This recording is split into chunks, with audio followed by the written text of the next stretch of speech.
Hello there, welcome back to my YouTube channel, The Motorsports Addict, where I talk about the world of motorsports and the news and issues that grab my attention. Today I am talking about Maverick Vinales and his record-breaking victory at the 2024 MotoGP race at COTA, the Circuit of the Americas in Austin. I don't know if you watched that race. It was such an exciting race. It was definitely one of the best MotoGP races I have seen in recent seasons. I would even argue it was the best race of the season so far. Do you agree that it was the best race of the season so far? Please let me know what you think in the comments. Thank you. If you like this channel, please hit the like and subscribe buttons. Please also hit the bell icon to receive notifications when I post a video. I would also appreciate if you would leave comments on the video. MotoGP fans must be very familiar with Mr. Maverick Vinales, who is also known as the Top Gun, although now apparently he also wants to be known as the Batman.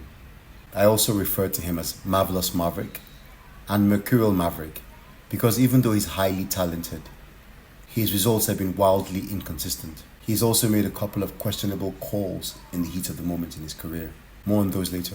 Maverick is a natural-born racer. He started racing at the age of 3 in mini motors. He joined the MotoGP grid in 2011 when the Moto3 class was still called the 125cc World Championship, and he immediately set about the business of setting new records. He had a very strong debut season. He won 4 races as a rookie, which is unusual.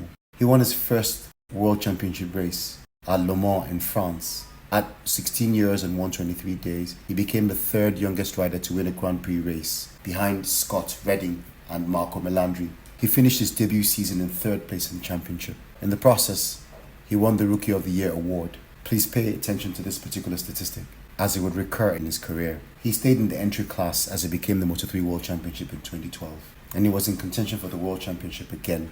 As the season came to an end, with 5 rounds to go and a slim mathematical chance of winning the championship, Maverick was embroiled in a dispute with the team, and he suddenly pulled out of the Malaysian Grand Prix and flew back home, refusing to race for the team any longer. He described the team as a 2nd division team. He missed the next 2 races as a consequence before he returned for the last 3 races of his season, of course after apologizing to the team. He finished the season in 3rd place in the championship, and you wonder what would have actually happened in the championship if he hadn't missed those 2 races due to his tantrum. He finally won the Moto3 World Championship in 2013 before moving to Moto2 for the 2014 season with Pons Racing Team. He won his first Moto2 race at COTA on the weekend of the 13th of April 2014. Please note this date and this circuit because it's important to this video. He finished this season in 3rd place in the World Championship. He also won the Rookie of the Year award. After this single season in Moto2, he was signed by the Suzuki factory team for their return to the Premier class in 2015. Maverick became the first rider to earn a promotion to MotoGP after just 1 season in the intermediate class, surpassing the records of Valentino Rossi and Marc Marquez, who each spent 2 years in the intermediate class before promotion. This shows just how special our boy Maverick was to rise faster than even the elite. Of course, he came into MotoGP with a lot of expectation due to his rapid rise through the ranks. Maverick was expected to challenge Marc Marquez for dominance in the MotoGP class. He had a respectable debut season with factory Suzuki. To be honest, not much was expected of a team and Maverick because the team was coming back to MotoGP after a break, and because Maverick was a rookie. As we have come to expect from Maverick, he won the Rookie of the Year award in 2015.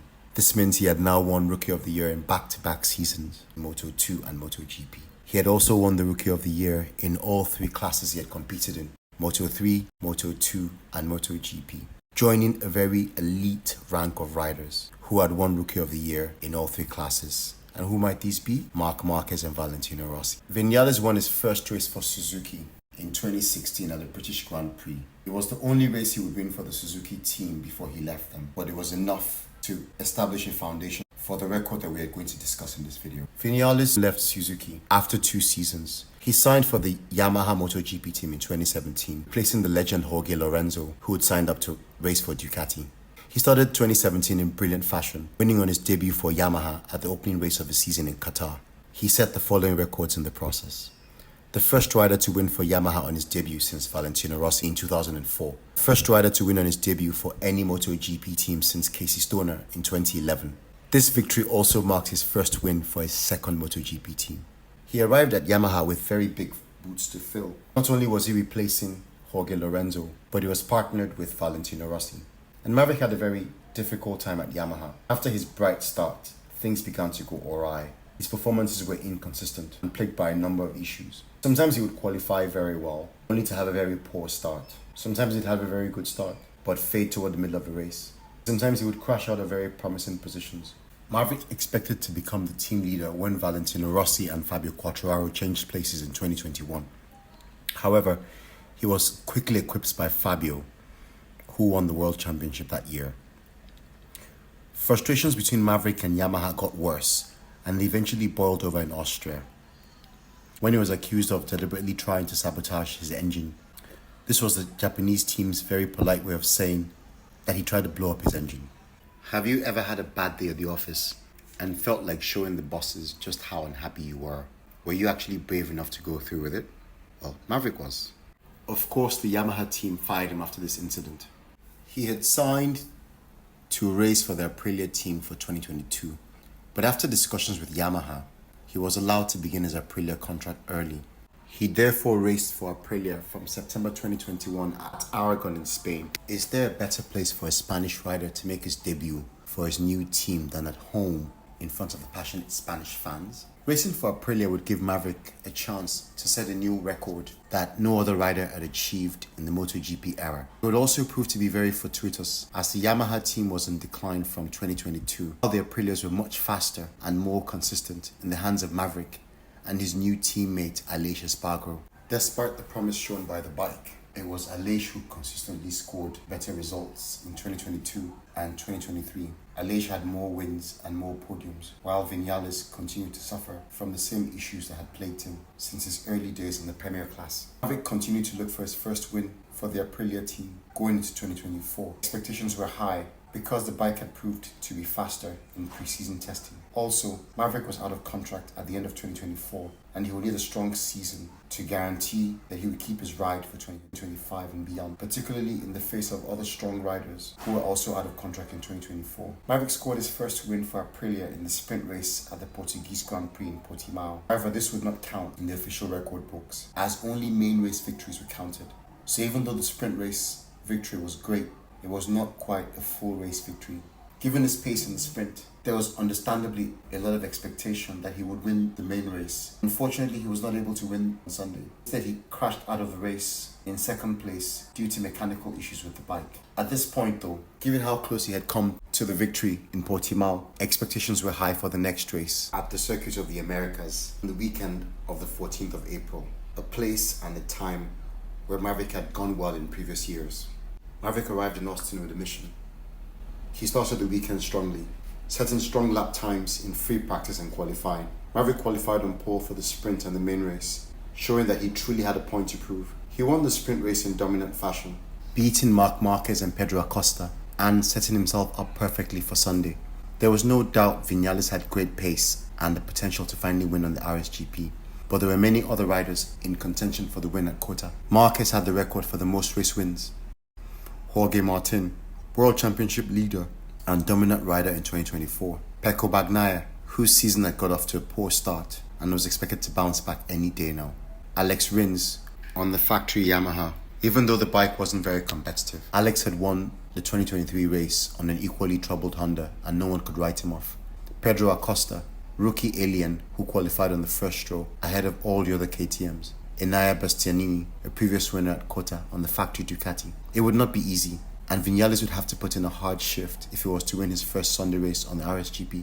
It would not be Maverick if there was no drama. During the main race on Sunday, Vinales had one of his characteristic poor starts from the grid, being shunted off to 11th place at the first corner of lap 1. Normally at this point you would write Maverick off, expecting him to put in a strong drive toward 5th or 6th place at best. But this was a very special day. Somehow, Maverick recovered and put in a strong, determined performance to win the race by a healthy margin from rookie sensation Pedro Acosta. Along the way, he did battle with the usual suspects: Bagnaia, Binder, Marquez, Martin, Acosta, Bastianini, swapping paint and having to pass some riders more than once. Eventually, Maverick took the checkered flag. In the process, Maverick set a record, not just by winning his first race for Aprilia, but becoming the first rider in the MotoGP era to win a race for 3 manufacturers. This had never been done before in the MotoGP era, and in the past, only the truly great had managed to win on 3 different machines. It's not a simple feat as proven by the record of other riders.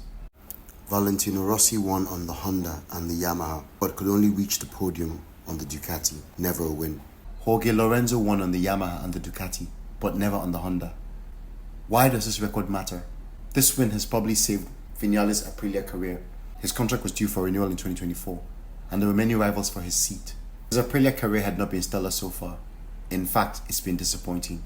While teammate Aleix Espargaro 3 wins and 9 podiums on the Aprilia, Maverick had 0 wins and 6 podiums in the same time. While the bike has been fast of late, Maverick had cut a frustrated figure, and it seemed likely that his time with the team, or at least with the factory team, would be coming to an end in 2024. Although his record suggests that he's highly talented, he's been beaten by several teammates during his MotoGP career. And for a rider once considered the main rival to Marc Marquez and a successor to Valentino Rossi and Jorge Lorenzo on the Yamaha, things had not gone according to plan. Other contenders for his seat included Fabio Quartararo, 2021 world champion and former teammate, multiple world champion Marc Marquez, Enea Bastianini, Fabio Di Giannantonio, and several other riders who could make a strong claim for that seat. This victory was also remarkable because he came from 11th on the first lap to win. He was cool and composed throughout. Depending on the rest of the season, it's safe to say that 2 consecutive sprint wins, a pole position, and the first win for the team has likely made Maverick's seat safe for 2025 unless he bottles it. Of course, this is Maverick Vinales. Even though he seems to have banished the demons of his Yamaha years, and he's now a championship contender, only time will tell if Maverick can actually build on this and challenge for the World Championship. And so we come to the end of another exciting race weekend. So what do you think happens next for Maverick? What about the rest of the season? Does Maverick continue to impress in 2024? Or is this victory just a flash in the pan? Does he seize momentum and win more races? Is he really a contender for the 2024 World Championship? Or is this victory just a blip, a fluke?